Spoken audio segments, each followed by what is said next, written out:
សម្ដេចព្រះមហាក្សត្រីព្រះវររាជមាតានរោត្តមមុនីនាថសីហនុនៃព្រះរាជាណាចក្រកម្ពុជាជូនសម្ដេចគតិប្រិទ្ធបណ្ឌិតប៊ុនរ៉ានីហ៊ុនសែនប្រធានកាកបាទក្រហមកម្ពុជាសម្ដេចគតិប្រិទ្ធបណ្ឌិតជាទីស្រឡាញ់រាប់អានដ៏ខ្ពង់ខ្ពស់បំផុតខ្ញុំបានទទួលសេចក្តីប្រកាសព័ត៌មានលេខ 50/25 កក្រកតូតូចុះថ្ងៃទី21ខែមិនិនាឆ្នាំ2025របស់កាកបាទក្រហមកម្ពុជាស្ដីពីខួបលើកទី162ទិវាពិភពលោកកាកបាទក្រហមនិងអត្តច័ន្ទក្រហម8ឧសភា2025និងខួបលើកទី70ឆ្នាំនៃកាកបាទក្រហមកម្ពុជាខាងមុខនេះក្រោមប្រធានបទរួមគ្នាស្ម័គ្រចិត្តដើម្បីសហគមន៍មានសុខភាពល្អនិងមានភាពធន់នឹងអាកាសធាតុ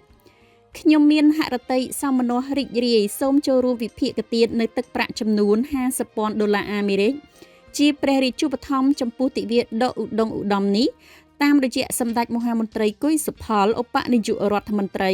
និងជារដ្ឋមន្ត្រីក្រសួងព្រះបរមរាជវាំងសម្រាប់ប្រើប្រាស់ក្នុងសកម្មភាពមនុស្សធម៌របស់កាកបាទក្រហមកម្ពុជាខ្ញុំសូមថ្លែងអំណរគុណដ៏ខ្ពង់ខ្ពស់និងសូមវិតម្លៃខ្ពស់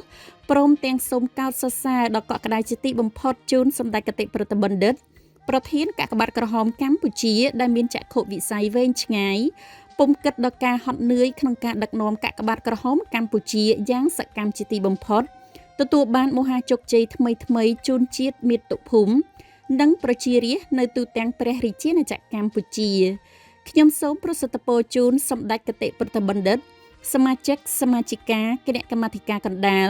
គណៈកម្មាធិការសាខាព្រមទាំងមន្ត្រីបុគ្គលិកយុវជនស្ម័គ្រចិត្តទាំងអស់នៃកាកបាទក្រហមកម្ពុជាសូមបានប្រកបតែនឹងព្រះពុទ្ធពរគឺអាយុវណ្ណៈសុខៈពលៈកំបីឃ្លៀងឃ្លាតឡើយ